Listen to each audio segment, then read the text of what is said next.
ممكن تتطلق بسبب البدله اللي مش عاجباك دي، السيمبل دي ومش عارف ايه، ممكن تتطلق بسبب لو قد انت إيه؟ العريس، طبعا. لو انت العريس البدله بتاعتك لازم يبقى فيها حاجه من العروسه، بالظبط. فاهم؟ يعني بالظبط. مثلا اللون بتاع الورده هنا يبقى لون الفستان لو المنديل. ما تحط بقى صباعها، المنديل. تحط رجلها بدل الورده، اي حاجه من العروسه، فاهم؟ تاخد حته من رموشها تحطها هنا. من العيله، اخد حد من العيله. حد من العيلة. لو شفايفي لابس البدله وحاطط عيل اخوها حاطط في حمايه. العروسة.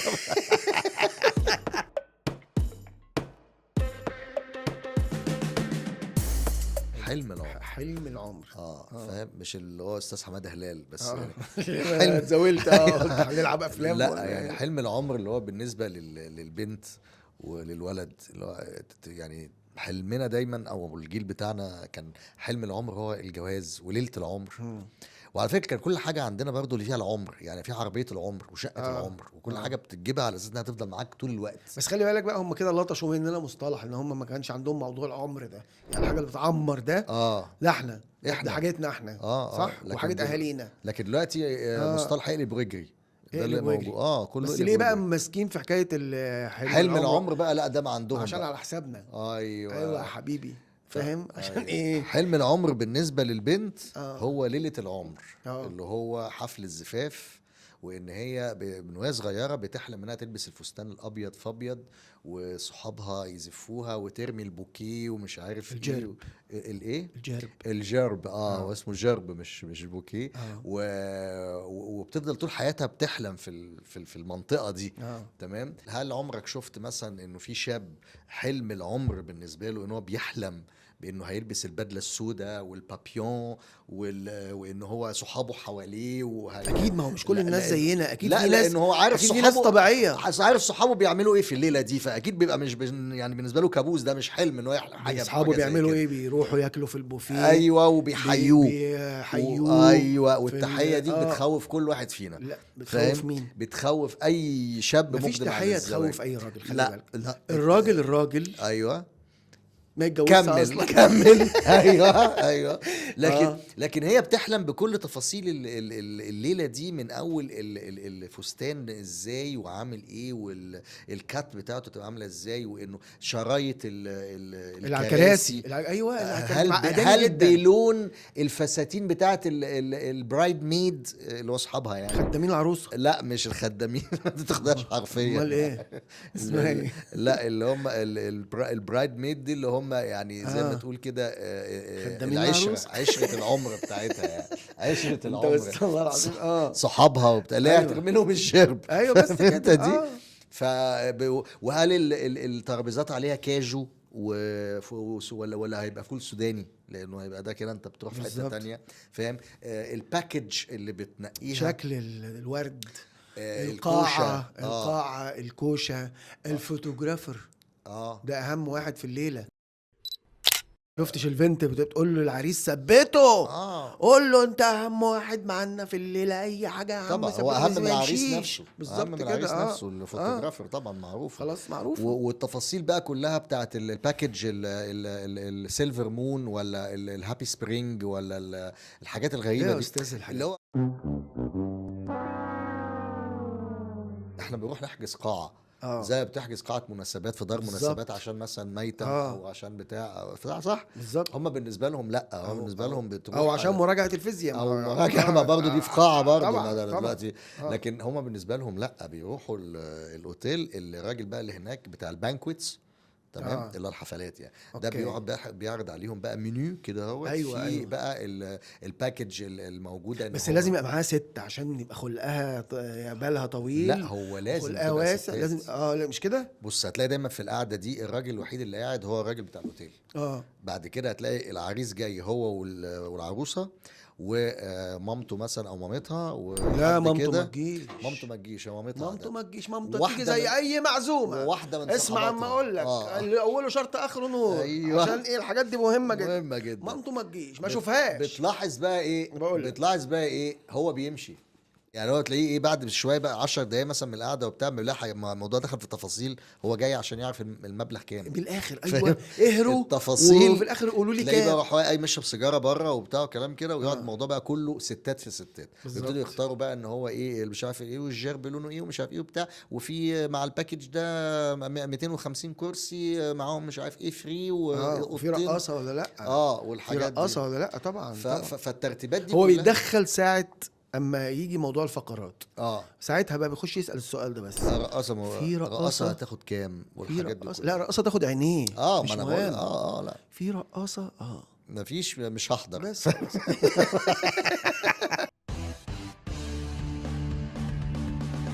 على الاقل عشان اصحابه. خلي بالك ساعات العريس بعينه مليانه. يعني انا شفت واحد مره عينه مليانه. انا قابلت في الكام سنه اللي فاتوا واحد مليانة عينه ايه مليانه. بقى؟ لا مليانه بعروسته مليانة يعني. انما بيبقى عشان اصحابه. اسخن من كده كمان انه انت خط سير الليله نفسها طبعا. وحياتك المستقبليه اللي هتحصل بيبقى متوقف على الدي جي عارف يلعب بالظبط. الاغاني اللي هي طالباها والفيرست دانس البلان ولا لا. هو واخد ليست اه وخلاص. لو فوت حاجه ويا ويلك بقى لو فوت حاجه وانت قلت لها معلش ما تفتحش بقك بس. لو حصل اي يغور حاجه دي جي. ما لا وخلي بالك انت لا ينفع تتعاطف معاها وتقول لها ايه ده ولا بتاع ولا ينفع تقول لها معلش عادي انت تبقى فلات بالظبط. فما تعملش اي حاجه هي اعمل مهموم بالمستقبل. انت بقى باصص قدامك اعمل كده المستقبل، شايف المستقبل. لانه انت في الحالتين هتطلع غلطان. يعني لو انت واسيتها هتطلع غلطان، لو انت قلت لها عادي يعني مش عارف هتطلع غلطان طبعا. فانت تسكت خالص. عادي ان ليلتي تبوظ. انت عادي ان فرحي يبقى ناقص متخيل لو الدخله بتاعتها باظت، لو المزيكا اتاخرت عليها شويه وهي نازله من الحيطه لو خبطت. انت عارف أيوة. دلوقتي بتطلع من الحيطه ممكن عادي من التورته. من التورته بتطلع من التورته. انا شفت واحده كان يعني ماشيه على الحيط كده كان هيجيبوها بشبشب دخلت البتاع ماشيه على الحيطه كده وهو العريس واقف لها بالشبشب مستني يجيبها ازاي. فاهم؟ دي مش عروسه، لا انت دخلت السينما اللي جنب القاعه.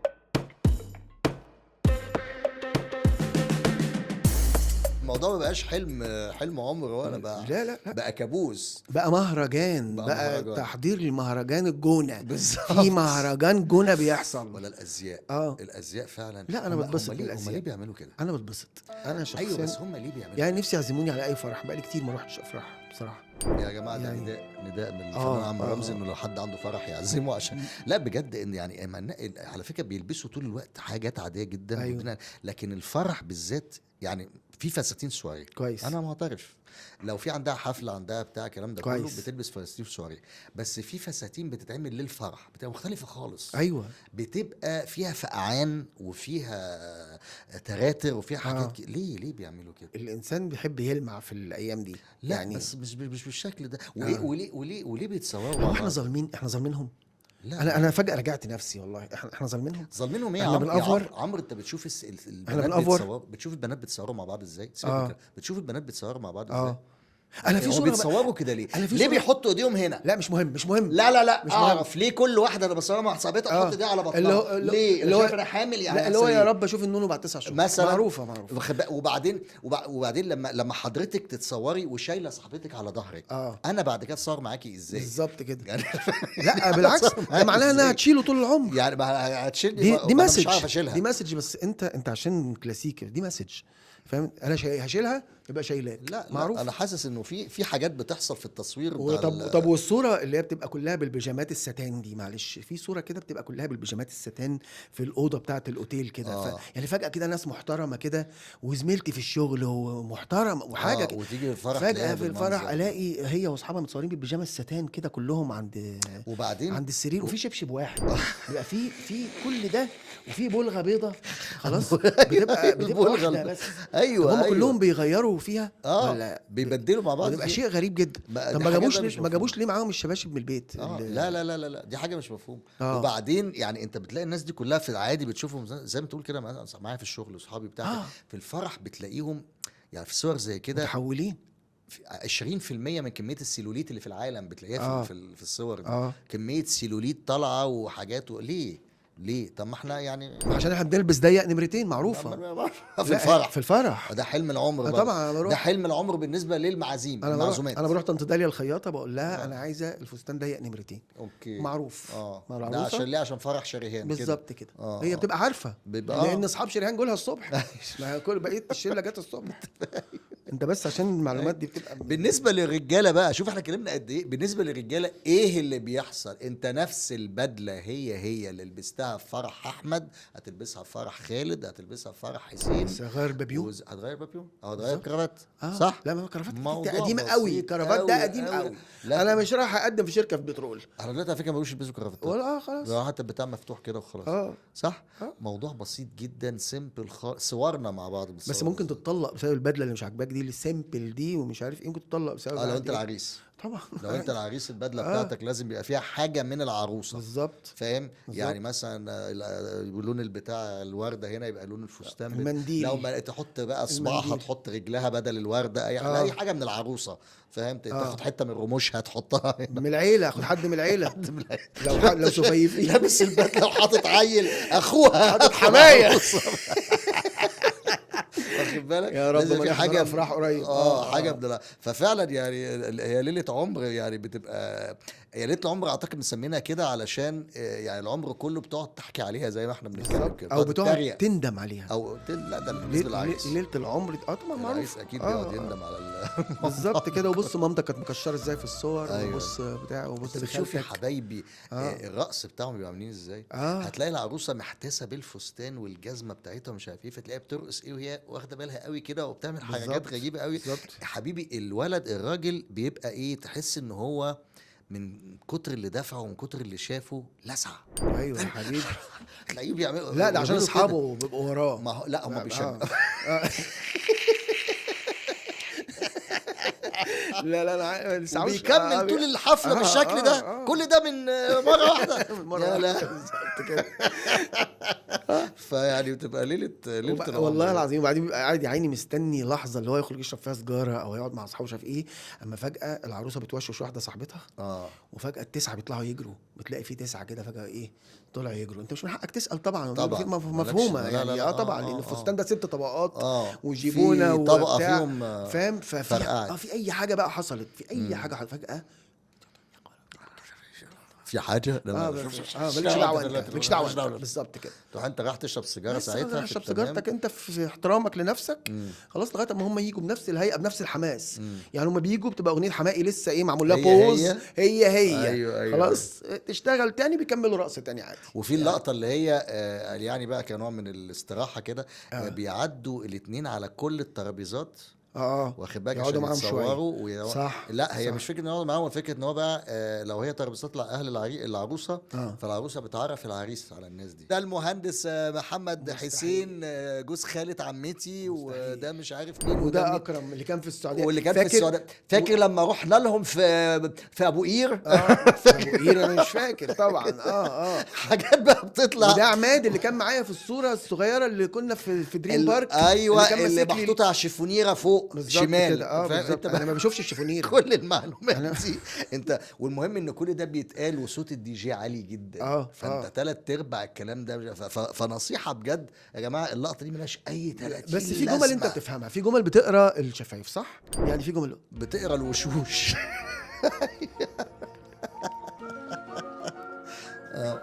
لا إيه لا باينه لا يعني. لا او ممكن اللي تقراه اكتر كمان التعبير اللي على وشها بعد ما قدمت لك ناس هي مش طايقاهم بس كانت بتضحك في وشهم. بالظبط كده. عارف اللي هم مش عارف ايه جيراننا بتاع كده. بالظبط كده. ايوه عارف انت بتعرف على طول بتقرا التعبير اللي على وشها. ده اول تفاهم بيحصل بين الراجل والست. نقرا. ودي ماهي انت عارفها، انا عامله لها بلوك الاسبوع اللي فات بس قلت اعزمها كده. ايوه ماهي صاحبتي صاحبه عمري. ابو شكلك فاهم فدي برضو من الحاجات اللقطات المهمه جدا. فهي بتبقى ليله لا تنسى والله. ليله عظيمه بجد، ليله عظيمه. الله لا يعيدها يعني. الله يعيدها. ايوه والله. وعشان كده تلاقي فعلا يعني لو حد يعني ربنا قدر له واتجوز تاني تلاقيه ما يعني قليل قوي لما يعمل فرح مره تانية. مين حد بيتجوز تاني دلوقتي؟ خلاص بقى. لا محدش بقى خلاص اتجوز مره ما اتجوزش تاني معروف. ناخد فاصل. ميرسي.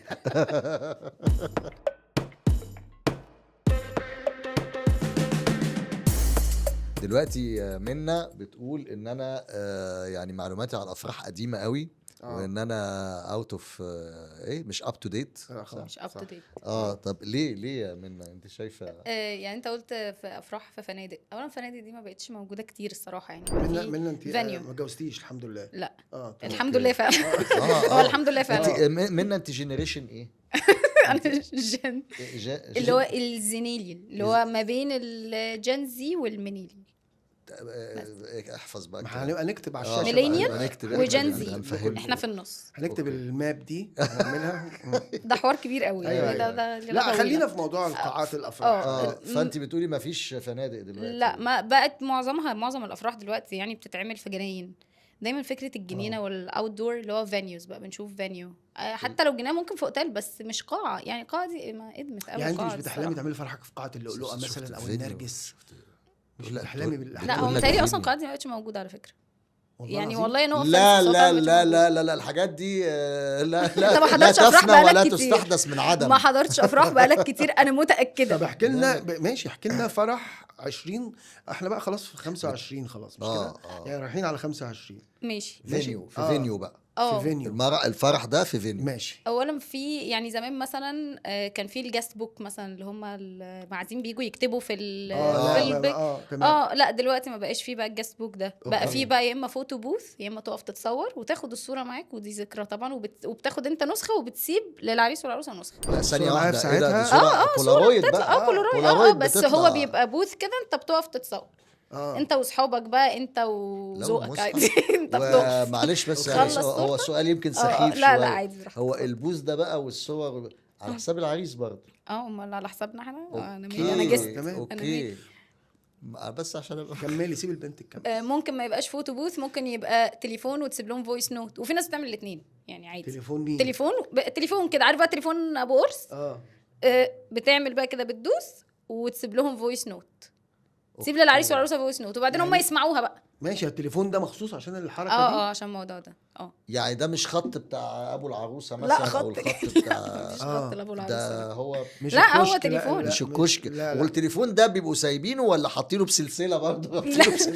ممكن حد من المعازيم يطمع في الحاجات دي. او مقفول القرص بقفل لحسن حد يطول في والفاتوره غاليه. لا عادي. انت بيبقى في حد واقف جنب التليفون وبيقول لك يلا ابدا.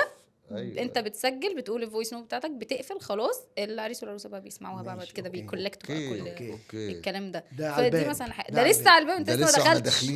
انت لسه ما دخلتش. البوفيه زمان متهيألي كان عندكم بوفيه حاجات ثابته بقى، وفي تبع الديك الرومي اللي بينهش فيه كانه بياكل في فخده العريس. دايما بيبقى خال العريس خلاص بخلي العريس بقى زعلان ان هم ما عزموش بدري، او قالوا له ما تجيبش ولادك الكبار عشان بياكلوا كتير. فبيخش يروح دابب شايل الديك الرومي ده وخارج. لا هو ستيل موجود. ماشي ممكن يبقى في ديك رومي، بس في ساعات بقى ستيشنز دلوقتي. عليه التركي. لا التركي. بس في دلوقتي بقى ستيشنز.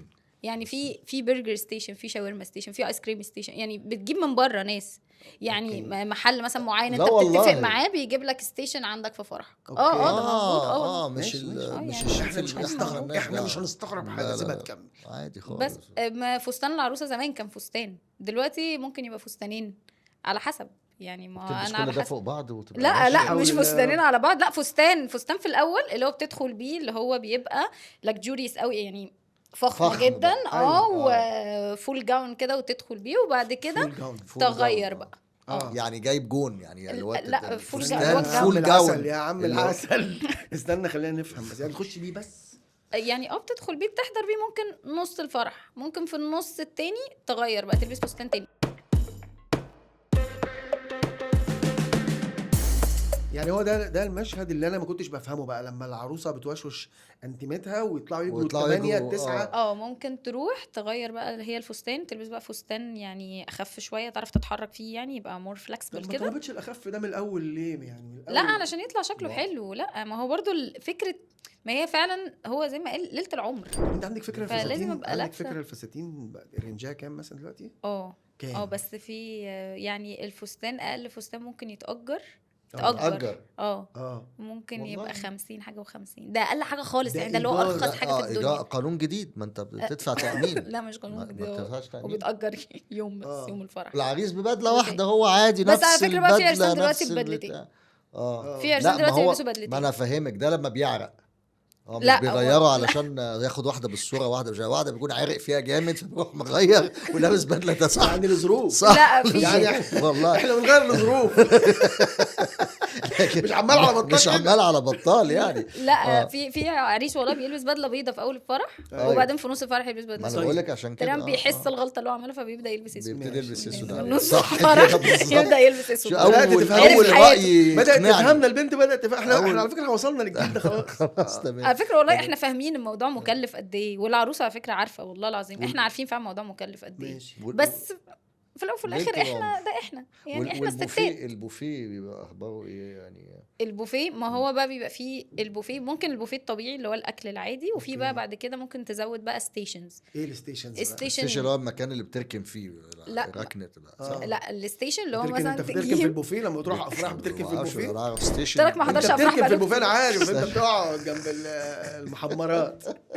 ايه الستيشن؟ في ستيشن شاورما اللي هو مثلا في مكان للشاورما، في ستيشن برجرز، في ستيشن سوشي، في ستيشن ايس كريم، يعني بتبقى متفق انت على مع اماكن بتجيب لك الحاجات دي. يعني البوفيه مش طبيخ، مش زي كان لا، زمان طبيخ. لا، ايوه اللي هو مش اصل يعني طبيخ. ايه، يعني ايه انا اخش اخد اولا هو شاورما، بس عشان ما تسوقش شاورما سمعتنا، وبرجر. اولا ما تسوقش سمعتنا، بس البوفيه طبيخ يعني يعني بيبقى محاشي، بامية لا مثلا. بيبقى محاشي وبيبقى الديك الرومي وبيبقى ورقاق ورقاق وبشاميل والحاجات دي. أيوة، ده بتقول أيوة. لك شاورما. انت متخيل وكفتة دخلنا فرح، وكباب. لو امي دخلت فرح لقيت فيه همبرجر وشاورما هتقول لك ايه العالم دي ومش عارف ايه، وكان هيبقى يعني بالظبط، جرصه. بالظبط. وبعد وايه بقى في الايشن كورنر الايجن كورنر والفينجر فود.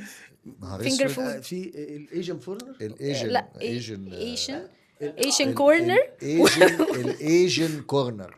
الايجن دي اللي هي لا مش الايجنت اللي هو العميل السري، لا، مش لا، السباي. بقول لك ايه، ما نهزرش. الايجن اللي هو الاسيوي الاسيوي. ايوه. الركن الاسيوي فعلا. وفي فينجر فود. الفينجر فودز ده اللي هو بيبقى حاجات زي الستريبس، موتزاريلا، ليه حاجات بتبقى تتعمل على شكل.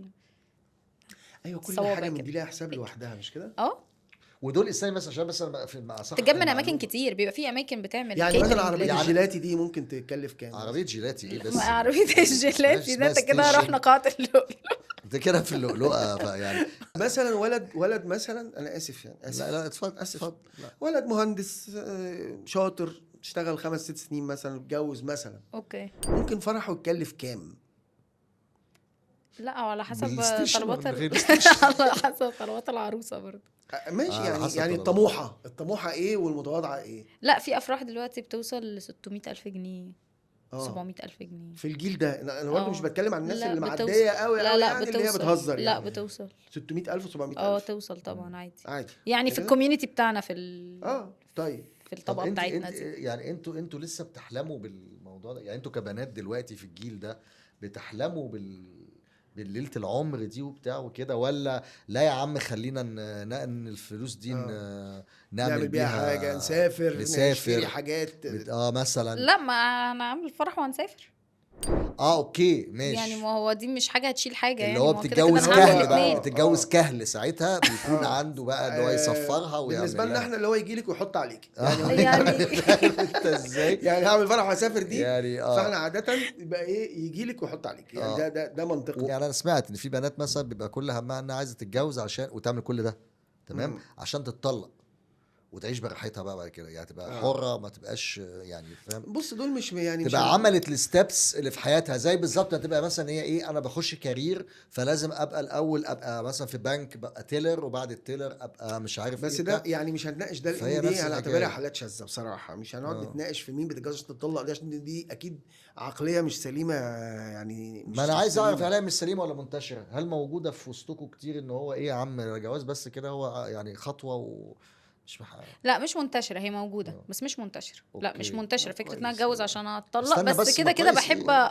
يعني كده كده كل البنات بتحب تطلع بفكره الفرح ان هو يطلع ترند. أيوة، لازم ما هو يعني لازم الفرح يبقى فيه طب في- كل المعازيم وكل الناس تشوف يبقى ترند. اللمان ده كله. الفرح يبقى ترند. لازم الفرح يبقى ترند. وفي اغاني اللي بتتعمل للعريس واللي بتتعمل للعروسه بس والحاجات دي بتعمل. كلها خلاص، كلها حاجات بيزكس يعني دلوقتي خلاص. بيزكس بس يعني دي موجودة حاجه برضه. مش هنتكلم فيها. موجوده. بس مثلا انت قلت الفوتوغرافر ومش عارفه ايه، لا دلوقتي في الفوتوغرافر، في الفيديوغرافي، اللي ما هو طبعاً بيصور الفيديوغرافي معروف لا، طبعاً. وفي اللي الفيديوغرافي. بتصور بالموبايل علشان السوشيال ميديا بس.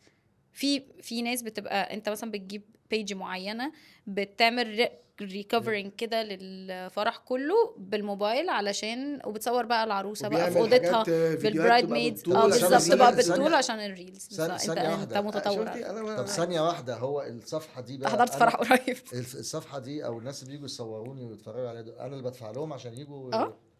امال هم لا اللي معلش، يدفعوا لك. ما ثانيه واحده، ما باشا، انا دلوقتي لما باشا. بروح جنينه الحيوانات آه. تمام، انا اللي بدفع عشان اتفرج على الحيوان. ماشي. لكن انا يعني الحيوان اللي بيتجوز ده، ما هو لازم الناس تدفع له عشان تتفرج عليه. لا يعني ايه اللي غير، يعني هو كمان الناس تتفرج عليه وعلى مصيبته. هو مش جايب اي ناس، وبيدفع لهم. مش جايب اي ناس يا حبيبي. انت متخيل المنطق؟ جايب بيجز معروفه، جايب بلوجرز، ركز معايا. أيوة. جايب انفلونسرز. خلاص ماشي، كل الادويه دي جابها تمام بقى زي وكل- الفل، صحته بقى ردت وبقى زي الفل. كل الادويه دي انا متفق احنا معاك. اسفين يا منى، انت نورتينا ووديتينا في حته ما كناش نتمنى نروحها. بصراحه والله. ويعني بجد مش عايزين نشوفك تاني يعني مش عارف. لو حبيت تيجي معايا الفرح الجاي اتفضل. امتى؟